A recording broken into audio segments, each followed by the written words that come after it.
जब मैं अपने गांव से निकला था उस वक्त मेरे पास सिर्फ मेरी माँ ने 100 रुपये दिए थे और उस धर्मशाला में मैं कई दिन रहा। मैंने कभी ये नहीं सोचा था कि मैं 1000 करोड़ की एम्पायर क्रिएट करूंगा। मुझे 7 बजे नौकरी पर पहुंचना होता था तो मैं 10 किलोमीटर दौड़ के जाता था। मैं यहाँ पुष्पांजलि फार्म्स में रहता हूँ।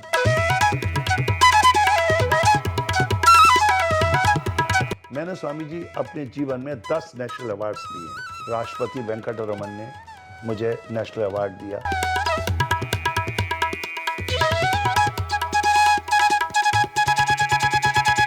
जो कि ओशो का जन्मदिन 11 दिसंबर होता है और कोइंसिडेंटली मेरा जन्मदिन भी 11 दिसंबर है। वाह। या तो पैसा है या सेक्स है। एजुकेशन है वो आपकी कभी खत्म नहीं होनी चाहिए।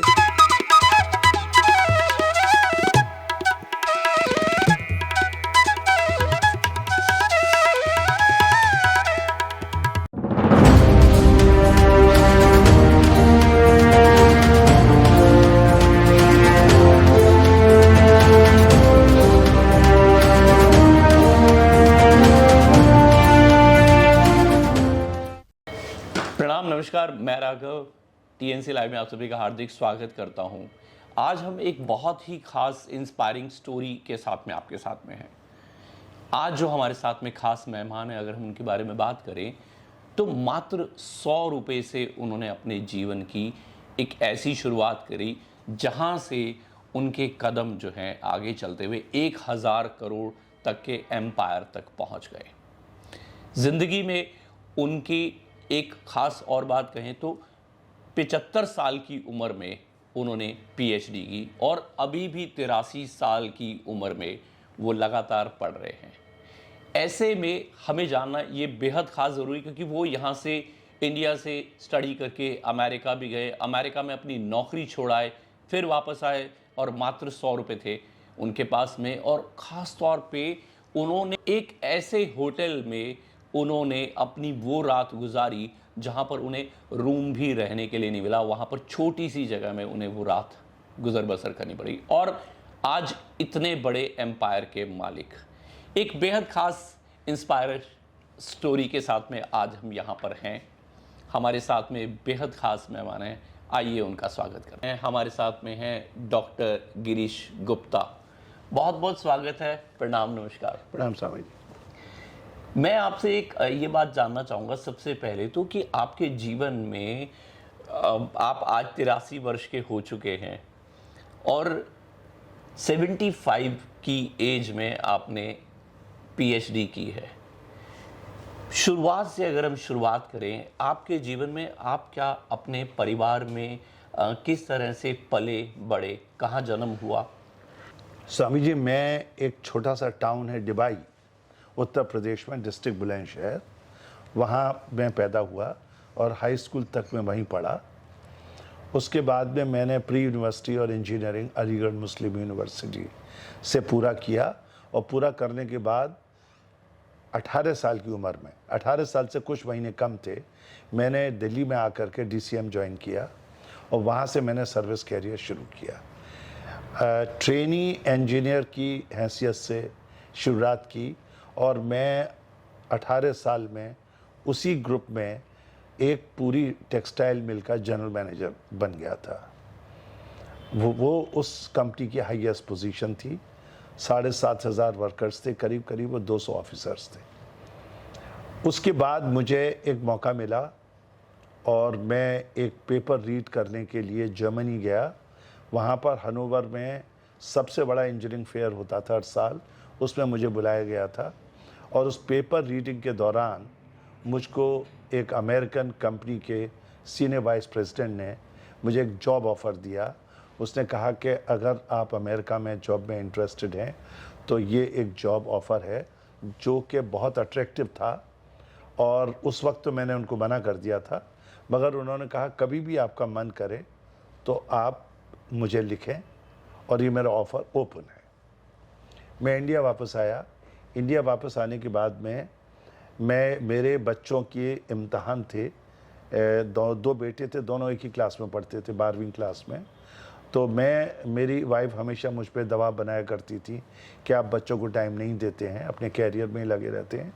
तो मैं उनको ये कहता था कि जब ये 12वीं की इम्तहान देंगे उससे पहले प्रिपरेशन लीव होती है, उसमें मैं छुट्टी लूँगा और तुम देखना ये 75% मार्क्स लेके आएंगे। उस ज़माने में 75% बहुत होते थे। बहुत होते थे। लेकिन हुआ ये कि मुझे जब उनकी परीक्षा होने वाली थी और छुट्टियां हुई, तो मेरी कंपनी ने मुझे ट्रांसफ़र करके एक नई फैक्ट्री डीसीएम की बनी थी, हिंडन रिवर मिल्स, डासना, गाज़ियाबाद, उसमें ट्रांसफ़र कर दिया। वहाँ से मुझे बड़ी परेशानी होती थी। सुबह 6 बजे निकलना होता था, रात को 8-9 बजे आता था और मैं समय बच्चों को दे नहीं पाता था। तो मैंने मैनेजमेंट से मना किया कि मैं वहाँ पर नहीं जाऊँगा। तो उन्होंने दबाव डाला मुझ पर, जो चेयरमैन थे कंपनी के। मैंने रिज़ाइन कर दिया और अमेरिका में जो मुझे जॉब ऑफ़र मिला था वो मैंने एक्सेप्ट कर लिया। उन्होंने मुझे कहा कि आप 6 महीने बाद ज्वाइन कर लीजिए। तो I spend time with my children, they did extremely well and I fulfil my promise to my wife. और उसके बाद में फिर मैं अमेरिका चला गया। अमेरिका में मैं वहाँ पर रहा, मगर मुझे वहाँ स्वामी जी समहाउ वहाँ की कल्चर पसंद नहीं आई। वहाँ की कल्चर में 2 ही चीज़ें हैं, या तो पैसा है या सेक्स है। ये दोनों चीज़ें मुझे पसंद नहीं थी। तो मैं वहाँ से छोड़ करके और बिना किसी ऑल्टरनेटिव के इंडिया वापस आ गया। और वापस आने के बाद में मैंने सोचा क्या करूं। तो मैंने वहाँ पर एक प्रोडक्ट देखा था जिसने मुझे बहुत प्रभावित किया था। वो बहुत ही इफ़ेक्टिव सिक्योरिटी प्रोडक्ट था, उसको पंच टेप कंसर्टिना कॉइल कहते हैं। और वो प्रोडक्ट मैंने यहाँ पर खुद डेवलप किया। जर्मनी में एक कंपनी जिसका पेटेंट था, उसको मैंने वहाँ विज़िट किया, उसको देखा कैसे बनाता है। और मेरी उस उम्र में मेमोरी फोटोजेनिक होती थी। अगर मैं किसी चीज़ को देख लूँ तो उसको मैं बिल्कुल एग्जैक्टली रिप्रोड्यूस कर सकता था। तो मैंने वो प्लांट पूरा अपने आप डिज़ाइन अपने आप किया, अपने आप लगाया और वो प्रोडक्ट डेवलप किया। और मेरी किस्मत ने भी साथ दिया। उस वक्त government of India Punjab border fence करना चाहती थी, क्योंकि सिखों का टेररिज्म पीक पर था। और मेरा प्रोडक्ट सेलेक्ट किया गया और वो पंजाब बॉर्डर फेंसिंग पे लगाया गया और उससे टेररिज्म रुका। और मुझे राष्ट्रपति वेंकटरमन ने मुझे नेशनल अवार्ड दिया उस प्रोडक्ट के लिए। और उसके बाद मेरा प्रोडक्ट जो था वो सारे बॉर्डर्स पर लगाया गया, Rajasthan border, Gujarat border, Bangladesh border, Kashmir border. और उससे मेरा बिज़नेस बहुत दिन दूना रात चौगुना बढ़ा। और उसके बाद लेकिन वो मेरा मन एक ही चीज़ पर रुकता नहीं था, मुझे नई नई चीज़ों को डेवलप करने का शौक़ था। उसके बाद मैं नए नए प्रोडक्ट डेवलप करता चला गया।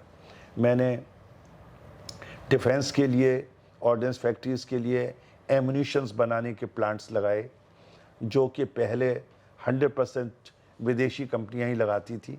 वो मैंने विदेशी कंपनी के साथ मिल करके और प्लांट्स लगाने शुरू किए। उसके बाद मैंने फास्ट ब्रीडर रिएक्टर कल्पाकम में डेवलप हो रहा था, उसमें सहयोग दिया, जो कि एक अपने तरीके का अनोखा रिएक्टर है। उसमें यूरेनियम इस्तेमाल नहीं होता है। उसमें केरला के बीचेस पर जो सैंड है पिंक कलर का, उसका नाम थोरियम कहते हैं उसको टेक्निकल लैंग्वेज में, वो इस्तेमाल होता है और उससे पोल्यूशन नहीं होता। और उसके बाद जो रेजिड्यू बन के नीचे इकट्ठा होता है वो यूरेनियम होता है। और उसका फ़ायदा ये था कि उस यूरेनियम से हमारे पुराने प्लांट चल सकते थे। तो doctor Manmohan Singh prime minister ने, उन्होंने 4-5 ऐसे प्लांट सेंक्शन किए जिनमें कि वो इस्तेमाल होना था। मगर उसके बाद सरकार बदल गई, मोदी जी ने न्यूक्लियर पावर में उनका कोई इंटरेस्ट नहीं था, सोलर को आगे बढ़ाना चाहते थे, जो सही भी था। तो इसलिए वो फिर आगे नहीं बढ़ पाए। मगर उसके बाद मैं नए नए प्रोडक्ट डेवलप करता चला गया और वो मैं पढ़ाई भी साथ साथ करता रहा। जैसा आपने बताया 75 में मैंने पीएचडी की और अब मैं इस वक्त इस उम्र में 83 इयर्स की एज में मैं आईआईएम से, जो इंडियन इंस्टीट्यूट ऑफ मैनेजमेंट, जो कि हार्वर्ड से एफिलिएटेड हैं और जो कि दुनिया का टॉप सबसे नंबर 1 मैनेजमेंट इंस्टीट्यूट कहलाते हैं, उससे मैं एमबीए कर रहा हूँ। वो वर्किंग प्रोफेशनल्स के लिए सैटरडे संडे को क्लासेस होती हैं, वो मैं जाता हूँ, अटेंड कर रहा हूँ और मैंने एक टर्म पूरी कर ली है। जी, बहुत बहुत बधाई उसके लिए। जी।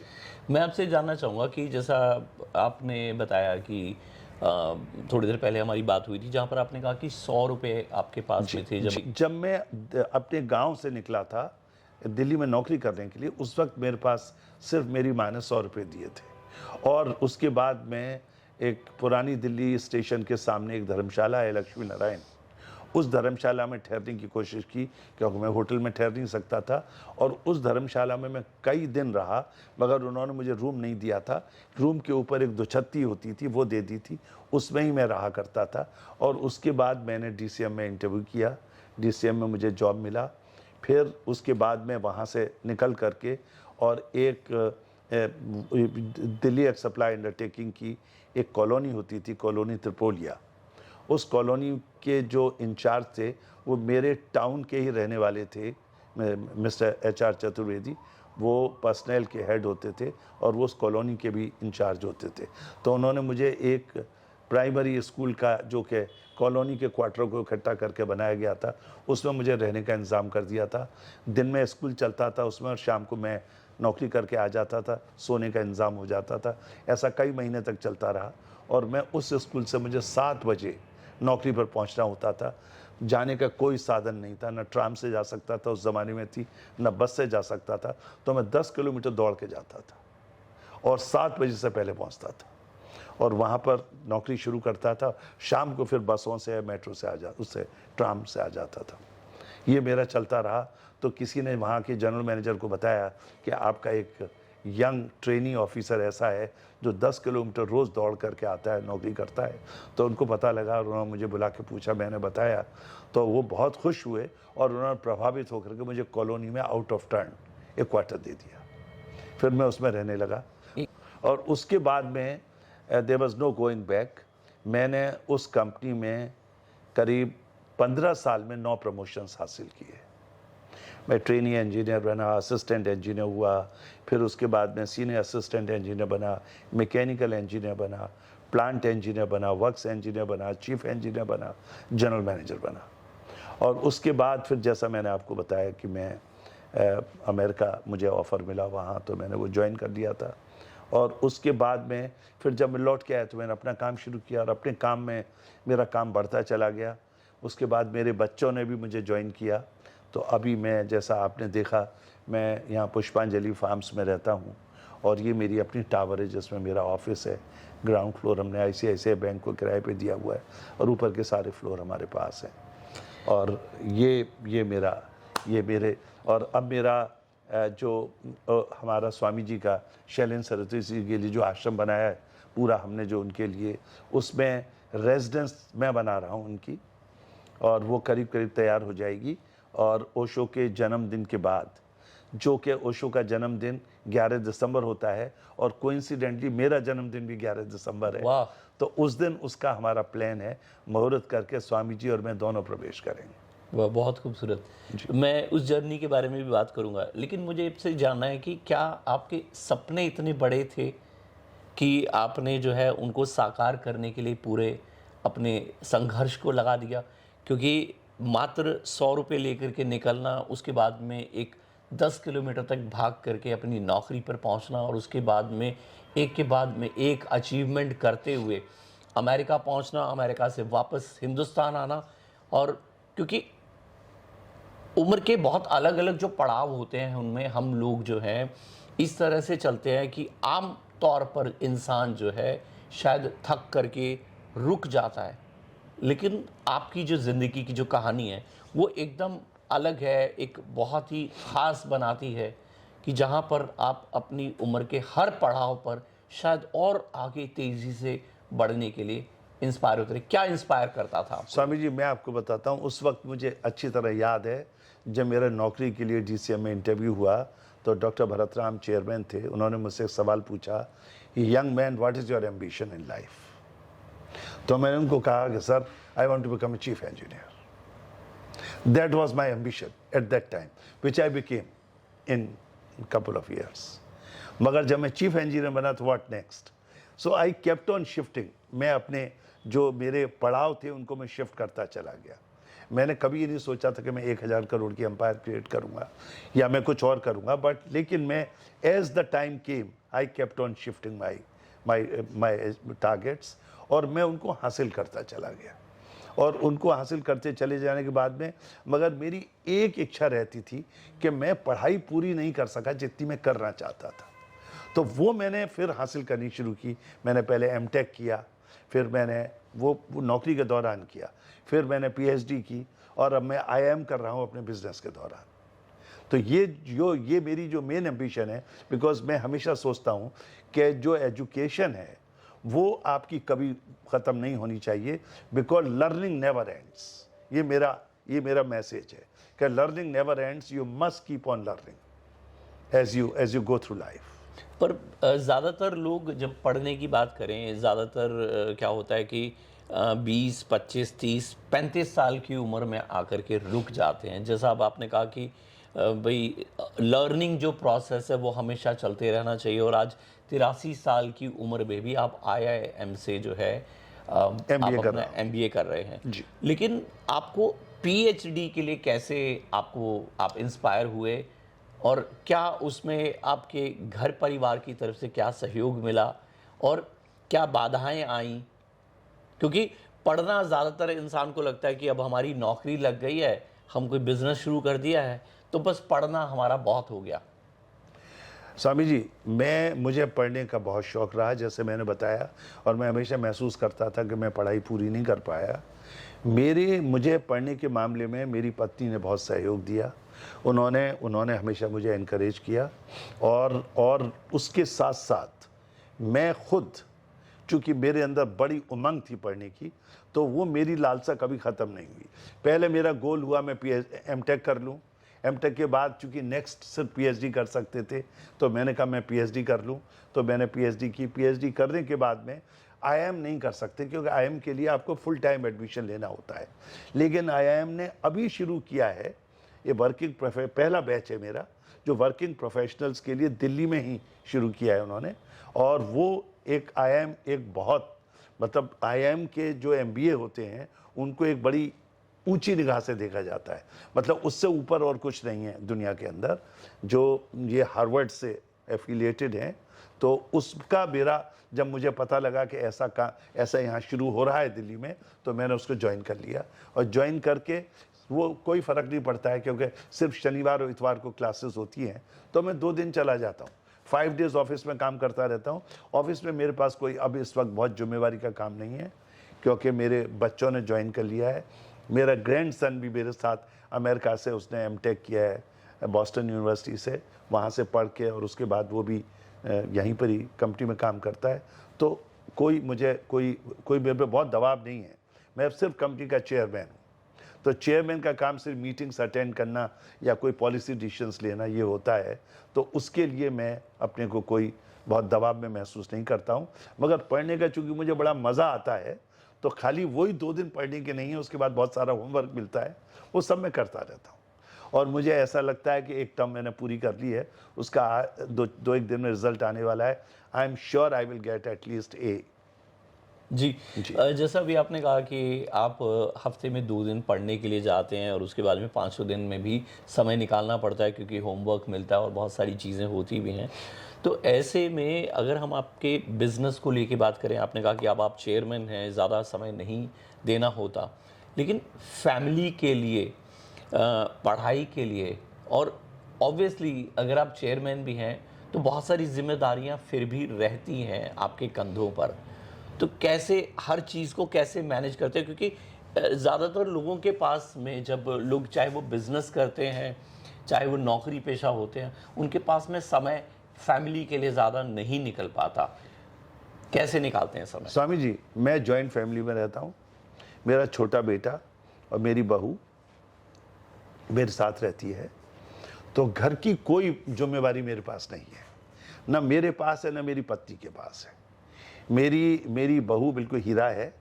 वो सिर्फ मेरी ही केयर या मेरी पत्नी की केयर नहीं करती, वो उसने अपने बच्चों को बहुत होनहार बनाया, पढ़ लिख करके अपने हस्बैंड की केयर करती है। और उसकी माँ आजकल उसके पास ही हमारे पास ही रहती है। उनके पति का देहांत हो गया था 2-3 साल पहले, तो वो हमारे साथ ही रहती हैं, सबका बखूबी निपटाती है। तो मेरे पास घर की कोई जिम्मेवारी नहीं है।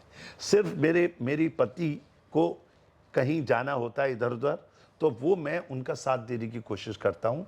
और लेकिन अब स्वामी जी ऐसा होता है कि इस अवस्था में पहुँच करके मेरी पत्नी की भी इच्छाएं बहुत कम हो गई हैं, वरना मैंने उनको 5 कॉन्टिनेंट और 84 कंट्रीज घुमाया है।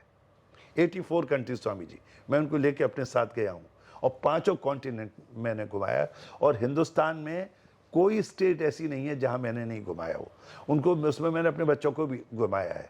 और मैंने खुद स्वयं एक उम्र में 2 लाख किलोमीटर गाड़ी मैंने चलाई है स्वयं। खैर ईश्वर कृपा है, उसके बाद तो मेरे पास कई ड्राइवर्स हैं अब आज की तारीख में, मगर वैसे बताता हूँ कि मैंने और पूरा मुझे घूमने फिरने का बहुत शौक रहा है और मेरी पत्नी को भी उससे भी ज़्यादा शौक है। तो हम दोनों ने, वो तो इसलिए इच्छाएं, अब उनकी भी इच्छाएं, सब उनको कुछ समझ में नहीं आता कहीं जाना भी है। पिछले 3 साल से हम कहीं बाहर जा ही नहीं पाए एक्सेप्ट ऋषिकेश, 1 महीने के लिए रह करके आए थे। तो अब घूमने फिरने का कोई शौक रह नहीं गया है। घर की जिम्मेवारी है मेरे पास कुछ है नहीं, बच्चे सब बड़े हो गए हैं, 50+ के हैं। मेरे 3 बच्चे हैं, 2 बेटी और 1 बेटी है, और सब बहुत काबिल होनहार, और सब मेरे साथ यहीं पर हैं। हमारे 3 फार्म हाउसेज हैं। मेरा छोटा बेटा मेरे साथ रहता है या मैं उसके साथ रहता हूँ, और मेरा बड़ा बेटा बगल में रहता है, बेटी उससे थोड़ी दूर में रहती है। तो हम लोग सब बहुत वेल ऑफ है और वेल निट फैमिली है। अच्छी बात यह है कि अगर एक बच्चे पर कोई मुसीबत आ जाए, तीनों एक साथ हो जाते हैं और वो हेल्प करते हैं। तो इसलिए मैं कोई बहुत ज़्यादा जिम्मेवारी से मैं मतलब महसूस नहीं करता हूँ।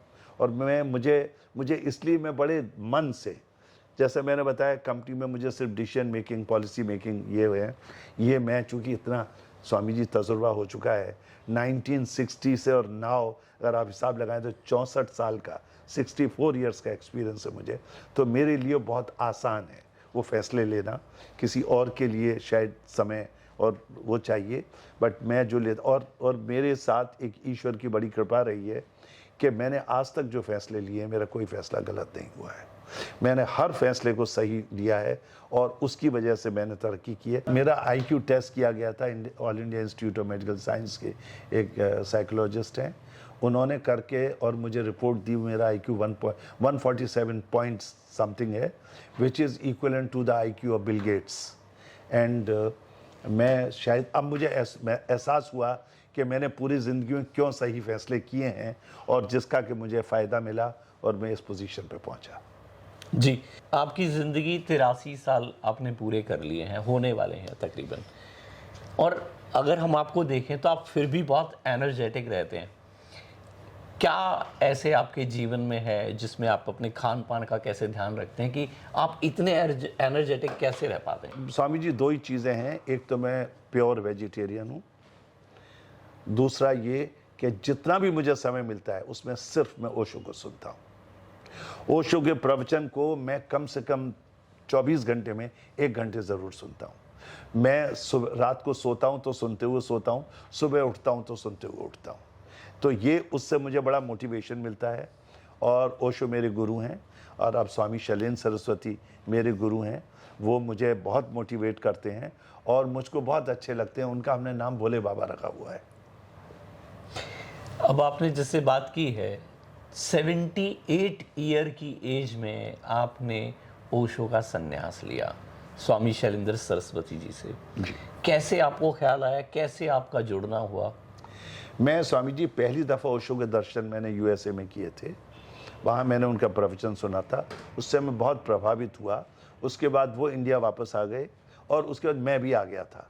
तो उसके बाद मैं उनसे जुड़ा, जब मौका मिलता था पूना जाता रहता था उनके प्रवचन सुनने के लिए, या अगर बिज़नेस के काम से कभी मैं अगर बॉम्बे गया तो मैं वहाँ चला जाता था। तो ये मेरा ऑन एंड ऑफ चलता रहता था। और उस ज़माने में उनकी बुक्स आती थी और एक उनके ऑडियो टेप्स आते थे। वो मैं जब भी कार में ट्रैवल करता था तो मेरी कार में सिर्फ उन्हीं के ऑडियो टेप्स चलते थे। और घर में जब भी समय मिलता, जो मुझे पढ़ने का बहुत शौक था, जैसे मैंने बताया, मेरी अगर आप घर में देखें तो एक लाइब्रेरी है जिसमें कम से कम 500-600 किताबें होंगी जो मैंने पढ़ी हुई हैं। मैं पढ़ने का इतना शौक था कि मैं सैटरडे की शाम को पढ़ना शुरू करता था, मंडे की मॉर्निंग तक किताब ख़त्म कर देता था। इस तरह से मैंने तो उनकी किताबें बहुत बहुत पढ़ी हैं मैंने। अब तो चूँकि अब तो सारे ऑडियो टेप्स अवेलेबल हैं सारे के सारे वो उस पर, तो वो मैं सुनता रहता हूँ अभी भी, और वो मुझे बहुत मोटिवेट करते हैं। और मैं ऐसा समझता हूँ कि जीवन में इंसान को अंतिम समय तक, आयु तो ईश्वर ने दी है जो भी है, मगर अंतिम समय तक एक एजुकेशन, मैं हर एक को मैसेज दूंगा, education should not stop and working should not stop. One should never retire. अगर हम सन्यास को लेकर के आपसे जानना चाहें कि सन्यास आपका 78 साल की उम्र में जो हुआ, क्या आपको अपने सन्यास की कुछ यादें याद हैं कि जब सन्यास घटित हो रहा था तो क्या चल रहा था? स्वामी जी, जिस दिन मैंने संन्यास लिया था उस दिन कोई एक और बाहर से आए हुए थे जो आपको पास्ट लाइफ रिग्रेशन कर रहे थे। तो ये दो चीज़ें मेरे साथ घटी उस दिन। मैंने संन्यास लिया और साइड बाय साइड मैंने पास्ट लाइफ अपना रिग्रेशन कराया। उससे मैं बहुत इम्प्रेस हुआ और मैं पिछले जन्म में भी इंसान ही था और मैं शायद पंजाब में किसी यूनिवर्सिटी में या कॉलेज का प्रिंसिपल या वाइस चांसलर था। वो मैंने उसमें अपने पिछले संन्यास में देखा मैंने, और मैं उसमें भी एजुकेशन से इन्वॉल्व था। जी, आप मेडिटेशन भी करते हैं या मेडिटेशन के लिए आपको समय मिल पाता है क्या? मैं स्वामी जी हर रोज़ सुबह 6 बजे उठता हूँ और रात को कोशिश होती है कि मैं 9:30-10 बजे सो जाऊँ, मगर कभी भी सोऊं लेट, मैं उठता 6 बजे हूँ और पहला काम मेरा 1 घंटे सिर्फ मेडिटेशन होता है। मैं बाथरूम भी नहीं जाता, उठ के सीधा आसन पे बैठ जाता हूँ और 1 घंटे मेडिटेशन करता हूँ। और 1 घंटे मेडिटेशन के बाद में फिर मेरे करीब 1.5-2 घंटे हेल्थ पर लगते हैं। मैं नहाना धोना, कभी फुल बॉडी मसाज कराता हूँ। मैं पूरे 1 घंटे योगा और प्राणायाम करता हूँ। मैं वॉक करता हूँ। ठंड में बंद कर दिया था तो लंच के बाद ऑफिस से नीचे निकल करके वॉक करता हूँ। मैं बहुत हेल्थ कॉन्शियस हूँ। खाने पीने का बहुत सख्त नियम है मेरा। खाली वेजिटेरियन ही नहीं, मैं वो खाता हूँ जो मेरी मेडिकल रिपोर्ट्स के बाद बताया जाता है कि ये खाना है, उसको स्ट्रिक्टली फॉलो करता हूँ। और ईश्वर की कृपा से मुझे कोई हेल्थ की सीरियस प्रॉब्लम नहीं है। छोटी मोटी होती रहती हैं, उनको मैं ठीक कर लेता हूँ। फिर अगले साल हर साल मेडिकल टेस्ट कराता हूँ, उसमें फिर कुछ निकल आता है, उसके फिर पीछे लग जाता हूँ, उसको ठीक कर लेता हूँ। तो अभी तक मैं बिल्कुल स्वस्थ हूँ। मेरे अंदर एनर्जी है। आप मुझसे दौड़ लगवा सकते हैं। मैं अपने ग्रैंड चिल्ड्रन के साथ बीच में बैठ कर फुटबॉल भी खेलता हूँ, क्रिकेट भी खेलता हूँ, और मैं उसके लिए मैं पूरा का पूरा मैं स्विमिंग करता हूँ। स्विमिंग में उनको बीट करता हूँ, बच्चों को अपने। तो स्वामी जी, मुझे जो है मेरे अंदर एनर्जी शक्ति का मुझे ऐसा महसूस नहीं होता कि अगर मेरे अंदर जो 20s में थी वो आज भी है। ज़्यादातर लोगों का सपना होता है कि अपने जीवन में बहुत आगे जाना है या बहुत सारा ढेर सारा पैसा कमाना है, और साथ साथ में उनके एम्बिशंस होते हैं कि हम एक बड़ा आदमी बने। तो उनके लिए क्या संदेश देना चाहेंगे? क्योंकि आपकी ज़िंदगी जो है एक पूरी तरह से एक प्रेरणा देती है कि जहाँ पर लोग जो हैं अपनी ज़िंदगी को कैसे शुरुआत से लेकर के ऐसे पड़ाव तक लेकर के आए। स्वामी जी, मैं आपको एक चीज़ दोबारा बताना चाहूँगा। पैसा कमाना मेरा उद्देश्य नहीं था। मुझे पैसे का कोई लालच भी नहीं था कभी भी, क्योंकि मेरे पास पैसा शुरू में था ही नहीं। तो अब आ गया तो आता चला गया। आज भी मुझे पता नहीं है, तो मैंने आपको, चूंकि मेरी फाइनेंस की हेड बताती है कि सर आपकी नेटवर्थ क्या है, आपकी मैसेज क्या है, कंपनी की क्या है, वरना मुझे कुछ नहीं मालूम है। मैं सिर्फ कंपनी से 1 रुपये सैलरी लेता हूँ। मुझे कोई किसी से, और अब मुझे पैसा कमाने का कभी लालच नहीं रहा। लेकिन मुझे, जैसा मैंने बताया, कि 2 चीज़ों का शौक था, पढ़ाई करना और बिजनेस में आगे बढ़ना। ये चीज़ें सेकेंडरी थी कि पैसा आता चला गया। तो मैं हमेशा मैं अगर एक मैसेज कोई आप मुझसे कहें कि मैं दूं, जो लोग आगे बढ़ना चाहते हैं, उनका पैसा उद्देश्य नहीं होना चाहिए। पैसा तो अपने आप सेकेंडरी होता है। नाम कमाना चाहिए और बिजनेस को आगे बढ़ाना चाहिए। जब आपका बिजनेस बढ़ेगा, पैसा ऑटोमेटिकली आएगा। और अगर पैसे में नाम, मैंने स्वामी जी अपने जीवन में 10 नेशनल अवार्ड्स लिए हैं। 5 मैंने प्रेसिडेंट से लिए हैं, 5 मुझे नेशनल अवार्ड्स उनकी जगह किसी न किसी और ने दी हैं। और उसके अलावा अगर मेरा फोल्डर देखेंगे तो उसमें 30-40 अवार्ड्स हैं। उसके अलावा मैंने हर एरिया में, जब कोविड आया तो मैं कोविड में सबसे आगे था, जो उनके गैजेट्स को डिस्ट्रीब्यूट करने में, लोगों को खाना खिलाने में, लोगों को टिकट्स दिलवाने में जाने के लिए। और मुझे जो पुलिस कमिश्नर है उसने मुझे सर्टिफिकेट दिया है उसका, रिकॉग्निशन का। मैं टैक्स में भी, इनकम टैक्स में भी मैं आगे हूँ। मुझे CBDT बोर्ड ने, central board of direct taxes ने गोल्ड सर्टिफिकेट दिया है जो गोल्ड उनको दिया जाता है जो one of the highest and honest taxpayers होते हैं, वो सर्टिफिकेट मुझे मिला हुआ है सीबीडीटी बोर्ड से। तो मैं इन चीज़ों में मैं कभी मेरा उद्देश्य नहीं रहा, क्योंकि लेकिन चूंकि मैं बिजनेस में आगे बढ़ता चला गया और बिजनेस में नए नए बिजनेस खोजता चला गया, उससे मेरे पास अपने आप अनायास पैसा आता चला गया। अभी थोड़ी देर पहले आपने जैसे जिक्र किया था कि 11 दिसंबर को आपका भी बर्थडे होता है जी। ओशो का बर्थडे भी 11 दिसंबर को होता है। ऐसे में जो आप घर निर्मित भी करवा रहे हैं, जहां पर आप और स्वामी शैलेंद्र सरस्वती जी भी एक साथ उसमें गृह प्रवेश करने वाले हैं जी। तो मेरे को ये जानना है कि स्वामी शैलेंद्र सरस्वती जी के साथ में जब आपका जुड़ना हुआ, उसका कोई किस्सा यहाँ पर हमारे साथ में अगर आप शेयर करना स्वामी जी, मैं आपको बताऊंगा, मेरे ओशो से भी भेंट हुई है और मेरे स्वामी शैलेंद्र सरस्वती जी भेंट हुई है। मैं स्वामी शैलेंद्र सरस्वती जी से और भी ज़्यादा प्रभावित हुआ हूँ जितना ओशो से हुआ था। उसकी वजह यह है कि वो एक बड़ी विचित्र उनकी प्रतिभा है और उनकी पर्सनालिटी है, जो कि उनके अंदर बड़ा भोलापन नज़र आता है। वो मतलब उनको इसलिए भोले बाबा भी कहते हैं, और उस उनके भोलेपन ने, और वो बहुत नॉलेजेबल है। मतलब उनकी अगर क्वालिफिकेशन देखें तो वो डॉक्टर हैं, MBBS हैं, और उसके बाद उनसे मिलने के बाद ऐसा पता नहीं लगता कि इनका ये बैकग्राउंड है। तो उससे मैं बहुत प्रभावित हुआ और मैं उनसे ही जुड़ा रहा। जब स्प्लिट भी हुआ था तो मैंने कुछ भी नहीं देखा। जो बड़े बाबा थे और उनके जो चेले चपाटे थे, वो मेरे बहुत पीछे लगे रहे कि मुझे उनके साथ जोड़ने के लिए। लेकिन मैंने उनको कहा कि नहीं, मैं सिर्फ स्वामी शैलेंद्र सरस्वती का भक्त हूँ और वही मेरे गुरु हैं और मैं उनके साथ ही रहूँगा। आखिर में मैं एक चीज़ और कहूँगा आपसे कि आपकी जो सेहत का राज आपने बताया हमें, आपके चेहरे पर मैंने देखा हमेशा स्माइल भी रहती है। आज का जो यूथ है, जो युवा है, उसको क्या आप अपनी तरफ से कोई संदेश देना चाहेंगे? क्योंकि आज का युवा या हर इंसान जो है किसी ना किसी डिप्रेशन में चल रहा है या ज़िंदगी उनकी इस तरह से चल रही है। तो ऐसे में कोई ऐसा संदेश खास करके युवाओं के लिए, क्योंकि जैसा भी थोड़ी देर पहले आपने कहा कि जब मैं अमेरिका गया तो वहाँ पर आपको ऐसा लगा कि वहाँ लोग पैसे और सेक्स के पीछे भाग रहे हैं, लेकिन आज हमारे भारतवर्ष में भी ऐसा हो रहा है कि लोग जो हैं ज़्यादातर शॉर्ट टर्म प्यार के चक्कर में फंस जाते हैं। तो कोई उनके लिए कोई मैसेज देना चाहेंगे क्या? स्वामी जी, मेरा एक ही मैसेज है उनको कि they should have long term goals. और हमेशा याद रखिए कि अगर कोई बड़ी चीज़ हासिल करनी है तो उसके हासिल से पहले दिक्कतें आती हैं, परेशानियां आती हैं, आदमी को सफरिंग्स आती हैं, हार्डशिप्स आती हैं। उनसे न डरें, उनसे न घबराएं, गोल के ऊपर निगाह रखनी चाहिए।